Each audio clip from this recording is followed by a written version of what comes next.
I think everybody is looking the same because they're fillers. I also looked like though them only. I'm not saying ఇది నేను కాల్చుకుని చెప్తున్నాను మీకు. ఎవరో కాల్చుకోకుండా నువ్వు చెప్పేవాళ్ళు. చేయించుకున్నావా lip Yeah, filler? I did a lip filler, I did cheek fillers, and my face used to be this big. Now I stopped doing all of that. 4 years now I didn't do anything. But అవన్నీ చేయించుకున్నప్పుడు that's మెడిసుకోవట్లేదు కదా, బాగున్నావుగా. ఇప్పుడు ఏం చేసుకోవట్లేదు కాబట్టి బాగున్నాను. చేసుకున్నప్పుడు ఫోటోలు చూపిస్తాయి, ఇక్కడ ఇంటర్నెట్లో ఉంటే తీసి వేసుకోండి. Like my upper lip was this big, my lower lip was this big, my cheeks were so big. I didn't look like myself. ఇదే కదా నేను చెప్తున్నాను.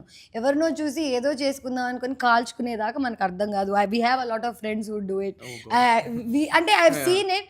కానీ నేను ఎంతవరకు చెప్పినా వాళ్ళు కాల్చుకుంటే కానీ అర్థం కాదు కదా. Everybody has to burn their hands to stay away from fire. But I think I want to destroy the idea of this beauty standards. Beauty ఇలా ఉండాలి, సన్నగుండాలి, పొడుగ్గుండాలి, లిప్స్ ఇలా ఉండాలి, తెల్లగుండాలి. All these beauty standards are bullshit to me. So many girls who are like dark skinned, I'm really attracted to their tone and everything. ఇది లేదు మనకి ఇంక ఇండియాలో. చిన్నప్పటి నుంచి మనకి ఇంట్లో లేదు, తెలుసు కదా. బయటకు వెళ్ళకు నల్లగా అయిపోతావు అంటే నేను బయటే ఉండేదాన్ని మరి.